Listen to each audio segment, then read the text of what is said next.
Several days later, inside the troop campsite, Monsoon Squad and Groza intensified patrols outside the campsite for the following days. Despite the little upset during the test show, the attack we feared never came again, and the troop enjoyed a rare few days of peace. It's a relief that the troop has been otherwise unmolested. Bold use of words, but I'll take it. But I'm hard-pressed to find a rationale for the Barriegers' actions. Could it be that the link between the Barriegers and the attackers from that night was purely a coincidence?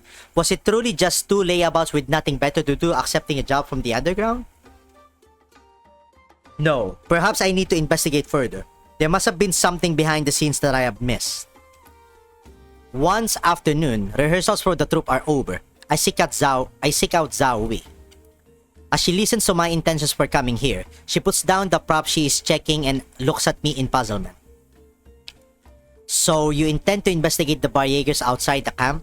Right now? Yes, right now. You can tell something's wrong too, right? I turn to look outside the campsite. While things seem peaceful enough in the campsite, the settlement outside is nowhere as warm and welcoming as it was when we first came. In fact, it feels somewhat deserted. Our audience is gone. That's right, the troupe advertised this show heavily, so there ought to be more people here. However, it seems the Barrieger activity nearby has forced people who were planning to watch the play to abandon their plans. Commander, do you think the change in the Barrieger's actions is linked to how we stopped the attack on the camp that day? I can't be sure, but we both know the Barriegers are mixed up in this. And besides, the Barriegers have been a scourge on the surrounding region, yet the settlement and the troop have become completely untouched. It doesn't make sense. It reminds you of Chapter 8.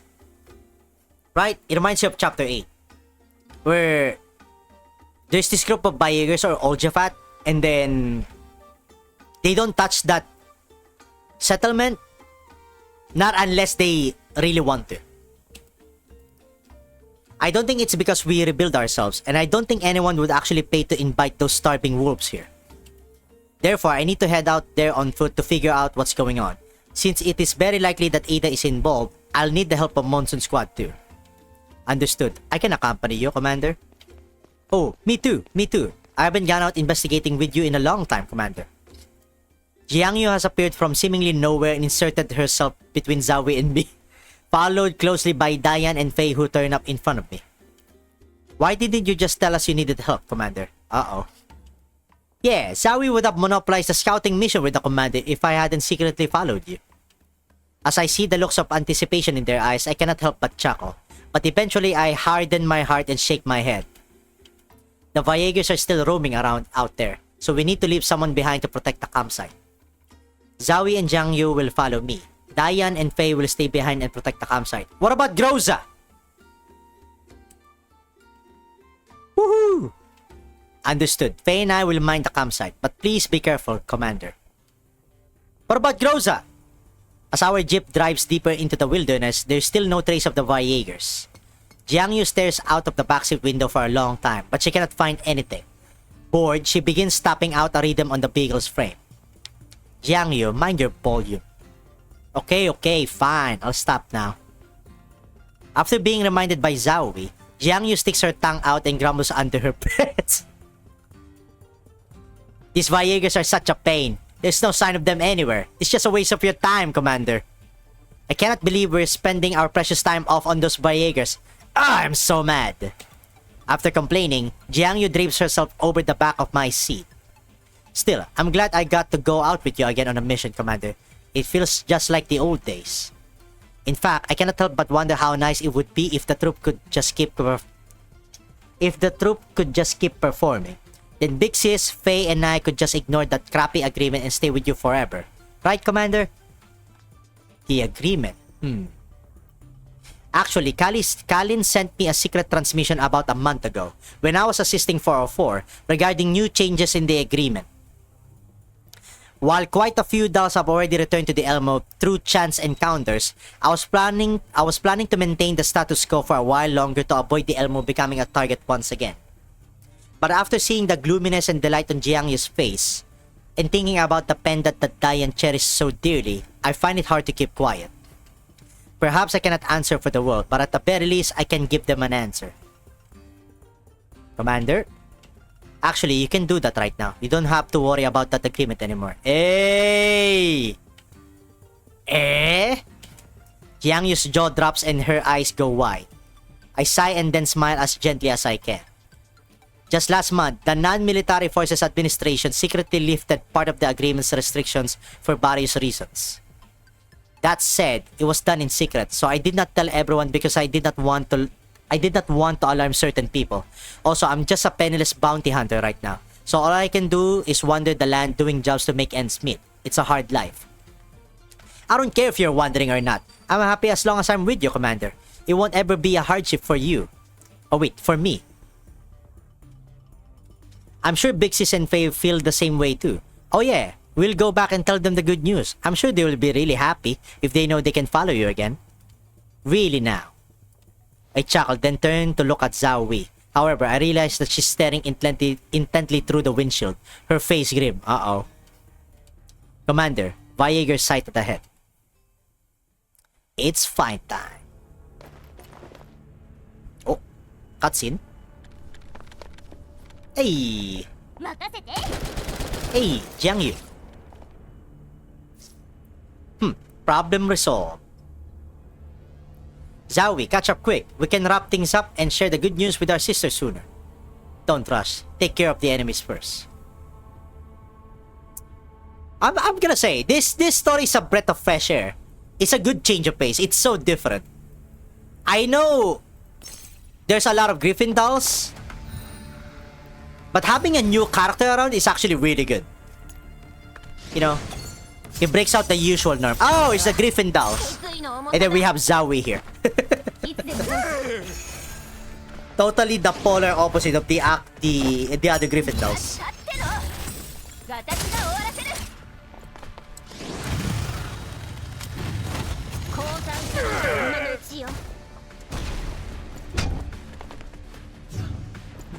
That's why I will always be an advocate for something new. Like, new character, hit me with it.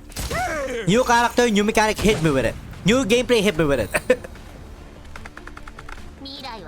I know old characters are good and all, but having new characters around, hell yeah.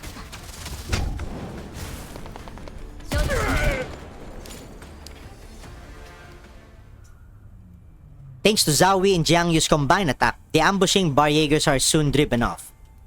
We wipe out the remaining enemies along the way but don't see anyone else around us.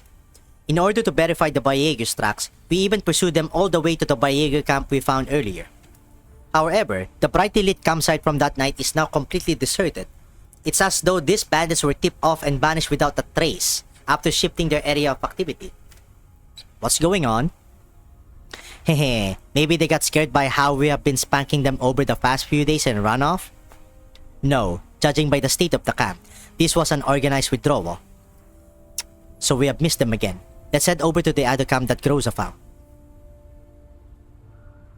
We soon arrive at the other camp. However, the situation there is the same as before.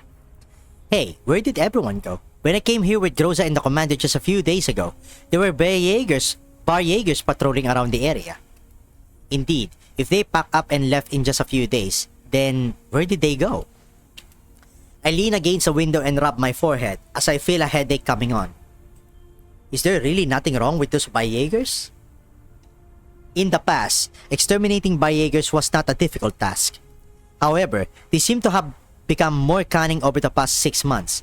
Their behavior we saw during this request reflects that. They have multiple temporary bases, they actively send out people to take underground market requests, and they can even conduct organized group withdrawals.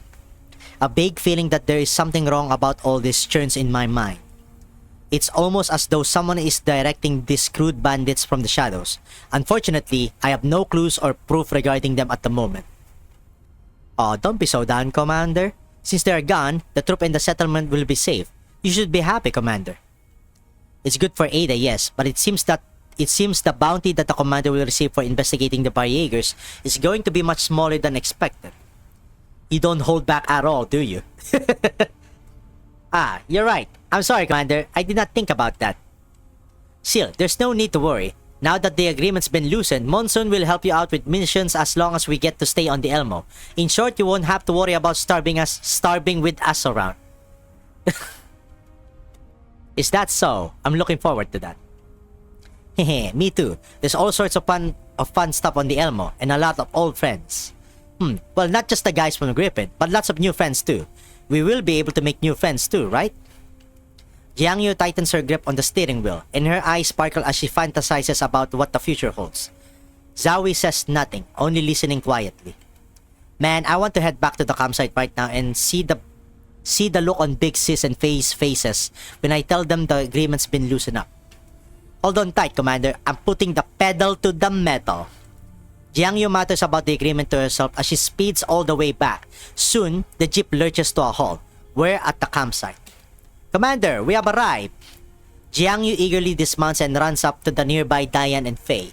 The flurry of wild gesticulation that follows tells me, even without hearing her words, that she's informing them about the agreement. Sure enough, Diane and Faye run up to me a moment later. Commander, is what Jiangyu said really true? Is the agreement annulled? I nod. Strictly speaking, it was because the terms have been loosened that, after the previous assistance to 404 concluded, you were allowed to stay on the Elmo.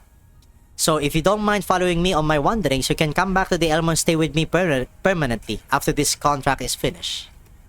That's wonderful. I've been looking forward to the day when I could officially join the Elmo, to the day when I could return to your side for good, Commander. Man, everybody just loves the Commander. Diane strokes the pendant on her wrist. Me too. I'll follow you anywhere, Commander. Doesn't matter where you go. Monsoon Squad was always about traveling after all. Alright, since you're willing, I have no reason to refuse you. However, it seems your leader still hasn't chimed in yet. I look towards Zoe. She's been keeping her distance ever since she got down from the vehicle. Jiangyu and the others all look expectantly toward her, expecting Zoe to respond with a smile. Diane's expression is colored further with mild concern and worry. As expected, Zoe simply toys with the knife she's holding, her expression as cool and even as ever. We haven't reached the deadline for the suggestion yet, so my answer is the same as before. So you want me to join the Elmo? I will need to consider it, but I will not stop you. Huh? What's there to consider? The commander's super reliable, you know? You don't need to overthink this, Zoe. You know, I've always been waiting for this to happen. The air turns chilly. Diane steps forward and carefully ventures a question. I never asked before, but is there some reason that you're reluctant to join us, Zoe? Uh-oh. The two big sisters are fighting. Zoe doesn't answer. She simply continues rubbing the handle of her knife. Upon seeing Zoe's reaction, I sigh inside. I probably won't be able to get the answer out of her today. After patting the others on the shoulder, I chuckle quietly. Well, if she needs to think about it, then we don't have to press her for an answer today. The troupe will be performing for a while. You can always decide once the contract is done. Yep. なんてことない勝利だが、休む理由にはちょうどいいだろ。